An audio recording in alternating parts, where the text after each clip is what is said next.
Granite முறைகேடு வழக்கு விசாரணையை அடுத்த ஆண்டு ஜனவரி மாதத்திற்கு சென்னை உயர்நீதிமன்றம் ஒத்திவைத்தது.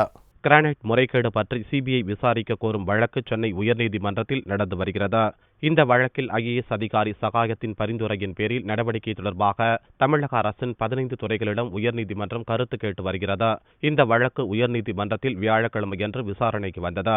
அப்போது சகாயம் தரப்பில் ஆஜரான வழக்கறிஞர் அறிக்கை தாக்கல் செய்து ஓராண்டாகியும் எந்த நடவடிக்கையும் இல்லை, இதனால் விசாரணையை சிபிஐக்கு மாற்ற வேண்டும் என்றும் வாதிட்டார். பின்னர் கிரானைட் அதிபர்கள் சார்பில் ஆஜரான வழக்கறிஞர் வாதிடுகையில் 17 ஆண்டுகளில் தொழில் மூலம் 15% வரை மட்டுமே லாபம் வந்தது என்றும், ஐஏஎஸ் அதிகாரி சகாயம் கூறுவது போல 90% லாபத்தை நாங்கள் ஈட்டவில்லை என்றும், சகாயம் அறிக்கையில் மிகைப்படுத்தி லாபம் காட்டப்பட்டுள்ளது என்றும் வாதிட்டார். இதைத் தொடர்ந்து அரசு வழக்கறிஞர் வாதிடுகையில் மத்திய அரசின் 4 துறையிடம் தகவல் பெறப்பட்டு வருகிறது என்றும், ஐஏஎஸ் அதிகாரி சகாயம் பரிந்துரைகள் மீது நடவடிக்கை எடுக்க 6 வார கால அவகாசம் வேண்டும் என்றும் கோரிக்கை வைத்தனர். இதனை ஏற்றுக்கொண்ட உயர்நீதிமன்றம் வழக்கு விசாரணையை அடுத்த ஆண்டு ஜனவரி 11ஆம் தேதிக்கு ஒத்திவைத்தது.